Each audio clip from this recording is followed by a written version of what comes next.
Please welcome Megan McCabe, Director of Fraud Prevention Engineering. Good morning, everyone. As you just heard, I am Megan McCabe, Director of Fraud Prevention Engineering at Vanguard. I am also a mother, a wife, a mentor, a mentee, and many other things. I don't have my clicker. I can't advance the slides.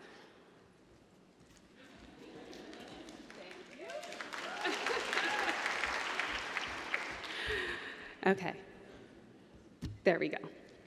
I am so grateful that I'm here today to be able to share my journey with you. So I won't go all the way back to the beginning because I do not have enough time to cover all of those years, but I did want to provide you some context about me so that my story will make sense. If you talk to my family and friends, one thing you're going to consistently hear about me is that I'm a planner. So I'm the type of person that on January 1st submits all my vacation days for the year, and I have a detailed itinerary for all of those vacations. I'm talking 30-minute increments, people. Very detailed. Here's another example. A good friend gave this to me because if I can add structure to something with a spreadsheet, I will. So now that you know this about me, let's go back to 2010.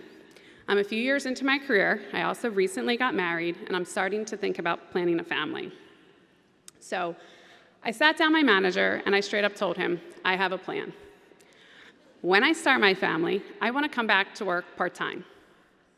And I want to be part-time for 5 to 10 years, from when my first child's born until the last one starts school. To his credit, he said he was open to the idea and went on to educate himself about Vanguard's policies for part-time positions. And a year later, I did just that. In 2011, I had my first son, and 3 months later, I came back to work part-time. I was ready to sacrifice to be a mother, and this meant my career if necessary. This didn't mean I wasn't ambitious or driven. It just meant that I had heard enough stories about women having to compromise their career when they started their families that I thought I might have to as well. I'm here to tell you that's not my story. I was able to be a mom and still make progress professionally at the same time. Thank you. One of the first things I had to learn when I came back to work part-time was how to say no. When you're only working 25 hours a week and everybody else is working 40 to 50, you have to get very protective of that time. Little did I know that time management was going to be a critical skill for later in my career when I had broader responsibilities. Fast forward another year, I had another son. At this point, I was outperforming my peers, but there were no opportunities for promotions in my department. So my manager, again, same guy, encouraged me to apply to some program in another subdivision. It was a big program that was kicking off, and they had a lot of opportunities. I was very hesitant to make such a big shift in my career and be able to manage my part-time status. But nevertheless, I applied for the role, I interviewed, and got the job. Luckily, the new department was just as supportive as the department I was leaving with my part-time status and giving me opportunities. I was in that department for 6 years, earning another promotion to my first people leadership role, and I had my third son. I came back to work full-time in January of 2018 as my husband was transitioning to being a stay-at-home dad, and my youngest son was going into pre-K. I was only 1 year ahead of my original plan, so I was very proud.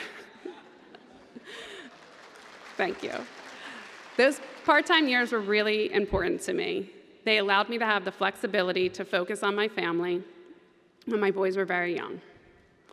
And I consider myself fortunate that I was able to advance professionally over that same period of time. I attribute that success to my hard work and determination, but also the willingness to ask for what I needed. Now, I do want to be transparent here that it was not always simple. I distinctly remember a time that I was talking to a manager about a role, and he said, "You seem great, but I don't know why I would ever hire a part-time person when I could hire a full-time person." I hadn't worked with him much, so I tried not to take this personally, but it was still bothering me. So I went and talked to one of my mentors about it. And this was a woman that I used to work for directly. And she said, Megan, I know your work ethic. I would take you part-time over most full-time people. So it was really great to have that external affirmation when my own confidence was shaken. There was another rotation where I was asked to lead a team that had production support responsibilities, and it ended up being for a system that wasn't very stable. So after 6 months of working significantly more than my hours, answering pages and alerts around the clock, my manager and I both decided this wasn't really a good role for a part-time position. So we worked together to move me into another project. And this other project, I was able to build a new system, so it didn't have some of those same responsibilities. At the time, I felt like a bit of a failure, and I felt it was very visible that I had moved and had a very short rotation. So I was in my own head saying, people are thinking, Megan can't cut it. She's not up to the task. It made me very determined to make sure that next role was a success and make sure that I didn't have my reputation at risk. In the end, because we were building a new system, I was able to surround myself with a team of strong players and was very successful in delivering that system. I had to learn the art of delegation, and I had to leverage those strong players so that I could enjoy my days off and work my right hours and schedule. And those are really important skills that I still deploy today. 6 years ago, I took another big leap in my career. I found myself moving into an area that I didn't know much about. I was leaving the IT division to come to risk and security. I could see Vanguard was heavily investing in this area, and there were going to be lots of opportunities.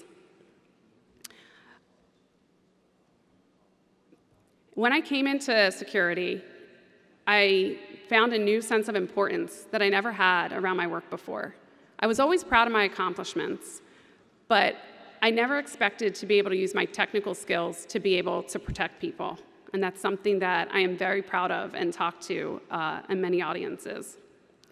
As a senior leader in cybersecurity, I need to be able to quickly decide what's most critical in any given minute. And that can be from active threats to managing stakeholders or supporting my team. And in all of those examples from earlier in my career, helped me build the skills to prepare me for this role. So while I work significantly more hours than my old part-time schedule, I am using time management, prioritization, and delegation every day to help me strike the right balance between my work, my life, my family, and making time for myself. So if you take one thing away from this talk today, let it be this: don't limit yourself. I was very fortunate to have people around me who encouraged me to push boundaries that I didn't think could move. Now, I know my story won't be directly relatable to everybody in this room.